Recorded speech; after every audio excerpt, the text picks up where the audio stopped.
Hello students. आज एक बार फिर से आपका स्वागत है हमारी यूट्यूब चैनल की ऑनलाइन क्लासेस में। आज की हमारी वीडियो है क्लास फोर्थ के स्टूडेंट्स के लिए from their subject real English and the chapter name is the spinning sage. This is a poem which is written by the William Thackeray. तो I request to all the students to please watch this video till end. तो let us start reading the poem. There lived a sage in days of yore, and he a handsome pigtail bore. But wondered much and sorrowed more, because it hung behind him. तो पहली 4 lines में जो poet है वो क्या बता रहा है? There lived a sage in days of yore. बहुत देर पहले की बात है, एक बुद्धिमान व्यक्ति तब रहता था। And he A handsome pigtail bore, और उसकी एक बहुत ही खूबसूरत एक चोटी थी, लंबी चोटी थी। पिगटेल होती है लंबी चोटी, या फिर हम कह सकते हैं पिगटेल का मीनिंग बालों की 2 या 3 लटों को जब हम एक साथ मिला के एक लंबी चोटी बनाते हैं या फिर उसको सजाते हैं तो उसको क्या बोलते हैं? पिगटेल बोलते हैं। तो बहुत समय पहले की बात है, एक बुद्धिमान व्यक्ति रहता था और उसकी बहुत ही एक खूबसूरत सी लंबी चोटी थी। What wondered much and sorrowed more, लेकिन वो बहुत ही आश्चर्य रहता था और बहुत ही ज्यादा उदास भी रहता था। Because it hung behind him, क्योंकि उसकी जो चोटी थी वो पीछे लटकती रहती थी। तो वो अपनी चोटी को लेके बहुत ज्यादा परेशान रहता था, क्योंकि उसकी जो चोटी है वो हमेशा उसकी बैक में लटकती रहती थी, उसके पीछे लटकती रहती थी। He mused upon this curious case and swore he had changed the pigtails place. तो उसकी ये एक अजीब सी स्थिति या फिर अजीब सी हालत जो थी वो उसको एक गहरी सोच में डाल देती थी।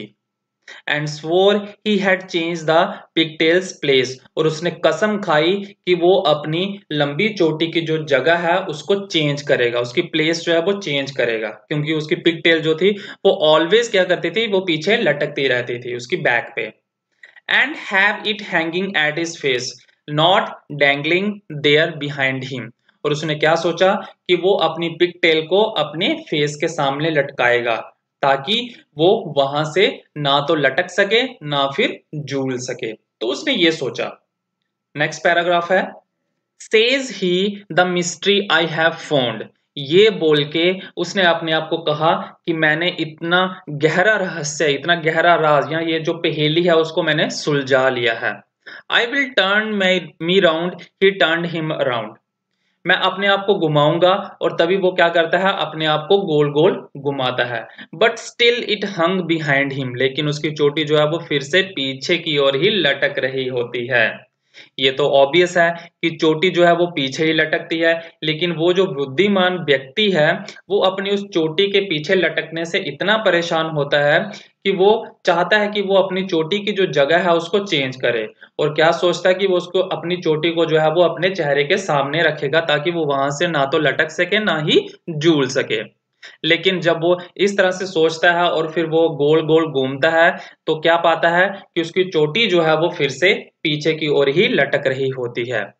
Then round and out and in all day the puzzled saint did spin, तब वो पूरा गोल गोल घूमता है, कभी अंदर घूमता है कभी बाहर घूमता है, और पूरा दिन जो है वो अपनी चोटी को घुमाने में लगा रहता है, उसमें उलझा रहता है। In vain it mattered not a pin, लेकिन उसका जो सारा वो साहस होता है वो सारा का सारा व्यर्थ में जाता है। जितनी वो कोशिशें कर रहा होता है अपनी चोटी को अपने फेस के सामने लाने के लिए, वो सारे का सारा उसका व्यर्थ में चला जाता है। It mattered not a pin, उससे कोई भी फर्क नहीं पड़ता। ठीक है। The pigtail hung behind him, उसकी जो लंबी खूबसूरत चोटी है वो फिर भी उसके पीछे ही लटक रही होती है। नेक्स्ट पैराग्राफ है, and right and left and round about and up and down and in and out, तब वो क्या करता है, कभी दायां घूमता है कभी बायां घूमता है, कभी गोल गोल घूमता है, कभी ऊपर घूमता है, कभी नीचे जाता है, कभी अंदर जाता है, कभी बाहर जाता है। तो वो पजल हो गया रहता है अपनी चोटी से, क्योंकि उसको क्या करना होता है, अपनी चोटी को अपने फेस के सामने लाना होता है। तो वो कभी दाएं घूमता है कभी बाएं घूमता है, कभी गोल गोल घूमता है, कभी ऊपर जाता है कभी नीचे आता है, कभी अंदर कभी बाहर। तो वो इसी तरह से करता रहता है ताकि उसकी चोटी की जो पोजीशन है वो चेंज हो सके। Next, he turned but still the pigtail stout hung steadily behind him। वो घूमता है लेकिन उसकी जो मोटी चोटी है वो फिर भी उसके पीछे ही जो है वो लटक रही होती है। तो बहुत लाख कोशिशें करने के बाद भी वो क्या पाता है कि उसकी जो बहुत खूबसूरत सी लंबी चोटी है वो फिर भी पीछे ही लटक रही होती है। एंड थो his efforts never slack.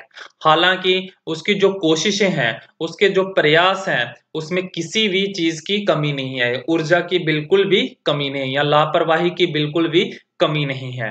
And though he twist and twirl and tack. और हालांकि वो उसको मोड़ता है, ट्विल करता है, घुमाता है और टैग करता है। टैग का मीनिंग होता है मूव इन अ जिगी वे। तो उसको वो हर तरीके से घुमाने की कोशिश करता है, हर तरीका वो अपनाता है ताकि उसकी जो चोटी है वो अपनी पोजीशन, पीछे वाली पोजीशन चेंज करके फ्रंट उसके फेस के ऊपर आ जाए। लेकिन वो सारे का सारा उसका जो प्रयास होता है वो सारे का सारा व्यर्थ जाता है। Alas still faithful to his back the pigtail hangs behind him. तो शोक प्रकट करता है, वो उदास हो जाता है ये देख के कि उसकी पिगटेल फिर भी पीछे की ओर ही लटक रही होती है। तो ये थी हमारी poem that is written by William Thackeray. तो इस पोइम में पोइट ने एक बुद्धिमान व्यक्ति की मूर्खता को दर्शाया है। तो बढ़ते हैं अपने A1 पार्ट की तरफ, दैट इज कंप्रीहेंशन से A1 part. Choose the correct answer. नीचे क्वेश्चंस दिए हुए हैं, उसके आपने उसमें से कौन सा ऑप्शन जो है वो सही होगा वो आपने चूज करना है। The first one is the sage was worried about. जो बुद्धिमान व्यक्ति था वो किसके बारे में ज्यादा परेशान रहता था? हिज टेल, अपनी चोटी के बारे में, अपने बालों के बारे में, या फिर अपनी पिग के बारे में?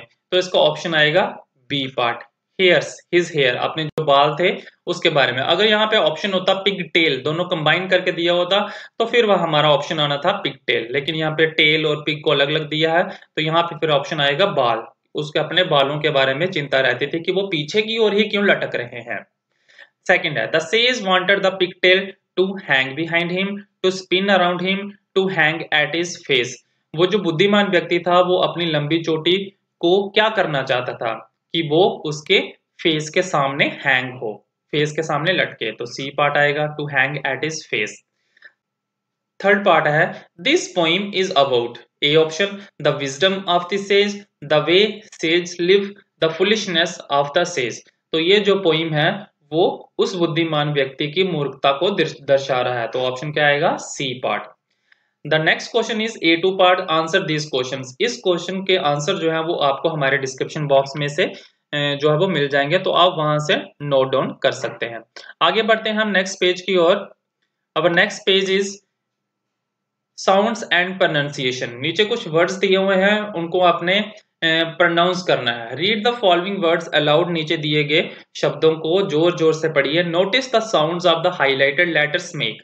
नीचे जो वर्ड्स दिए हुए हैं उसमें जो हाइलाइटेड लेटर्स दिए हुए हैं that is the letters with red in colour, उनको आपने ध्यान से देखना है और उनकी साउंड को आपने ध्यान से सुनना है। जैसे फर्स्ट है says, days, pigtail, case, when. अब देखिए इन सब वर्ड्स के अंदर जो है वो ए की साउंड जो है वो आ रही है। सेज ए की साउंड आ रही है, डेज ए, पिगटेल ए की साउंड आ रही है, केस ए की साउंड आ रही है और वेन ए की साउंड आ रही है। तो जो डार्क वर्ड्स किए हुए हैं that one in the red colour, तो वो जो है वो ए की साउंड जो है वो निकाल रहे हैं। उसी तरह से सेकंड है found, about, stout, round and down.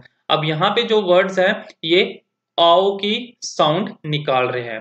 तो देखिए B1 part, read aloud the passage below and list the words that have the A sound as in sage. जैसे सेज में ए की साउंड आ रही है तो नीचे आपको एक पैसेज दिया हुआ है, उसमें से आपने वो वर्ड्स ढूंढने हैं जिसमें ए की साउंड जो है वो निकलती हो। तो जैसे देखते हैं, पढ़ते हैं इसको। सीमा हेट्स टू ट्रेवल बाय बस। तो देखिए हेट में जो है वो ए की साउंड आ रही है तो हेट को आपने अंडरलाइन कर देना है। It never comes at the right time, she has to wait, wait जो है वो ए की साउंड है। For ages at the bus stop, in the bus she gets no place to sit, place. तो तो प्लेस यहाँ पे जो है इसमें किसकी साउंड आ रही है, ए की साउंड आ रही है। इट्स अ पेन, अब पेन भी जो है वो ए की साउंड आ रही है। शी कंप्लेन्स, कंप्लेन्स में भी ए की साउंड आ रही है। Is there a way I can go home without getting late, late में भी ए की साउंड आ रही है। यहाँ पे जो एजेस है यहाँ पे भी ए की साउंड है। तो ये जो मैंने अंडरलाइन किए हैं वर्ड्स इसमें सारे ए की साउंड आ रही है। Hates, wait, ages, place, pain, complains and late. ठीक है, उसी तरह बढ़ते हैं B2 के पार्ट की तरफ। Find a way from start to finish. You may pass a square if the word in it contains a ow sound as in stout. जैसे stout में आओ की साउंड आ रही है, उसी तरह से आपने नीचे जो वर्ड्स दिए हो उसमें से वो वर्ड ढूंढने हैं जिसमें आओ की साउंड आ रही है, स्टार्ट से लेके फिनिश तक, लास्ट तक। और इस तरह से ढूंढने हैं। यू कैन मूव हॉरिजेंटली और वर्टिकल ओनली, आप हॉरिजेंटली भी जा सकते हैं और वर्टिकली भी जा सकते हैं, लेकिन और कोई पैसेज जो है वो आप नहीं ले सकते हैं, only horizontal and vertical. So let us start. Start यहां से है ग्राउंड से। तो देखिए ग्राउंड, ग्राउंड इसमें ए की साउंड, आओ की साउंड जो है वो आ रही है, तो ग्राउंड हो गया हमारा पहला। उसके बाद हम देखिए फोर्ट, इसमें आओ की साउंड नहीं आ रही है। उसके बाद क्लाउन में आउन, तो देखिए हम ग्राउंड से कहाँ जाएंगे, क्लाउन में। फिर क्लाउन से फाउल, फाउल में भी आओ की साउंड है। अब फाउल से लीक नहीं जा सकते क्योंकि लीक में जो है वो आओ की साउंड नहीं आ रही है, तो फाउल से हम फिर कहाँ जाएंगे, हॉरिजॉन्टली जाएंगे। तो हॉरिजॉन्टली कौन सा वर्ड है, प्राउड, इसमें आओ की साउंड है। अब प्राउड से डीप नहीं जा सकते और ना ही प्लॉट जा सकते हैं, क्योंकि डीप में भी आओ की साउंड नहीं आ रही है, प्लॉट में भी आओ की साउंड नहीं आ रही है। तो प्राउड से कहाँ जाएंगे, आउट, आउट में आओ की साउंड है। अब आउट से फ्लाइट, फाइट तो नहीं जा सकते क्योंकि इसमें आओ की साउंड नहीं आ रही, तो हम ऊपर की ओर जाएंगे, वर्टिकली जाएंगे, अपवर्ड। साउंड, साउंड में आओ की साउंड है। उसके बाद साउंड से जाएंगे ब्लाउज, ब्लाउज में जो है वो आओ की साउंड है। ब्लाउज के बाद जाएंगे नाउ, नाउ में आओ की साउंड है। तो नाउ के बाद जाएंगे माउस, माउस में भी आओ की साउंड है।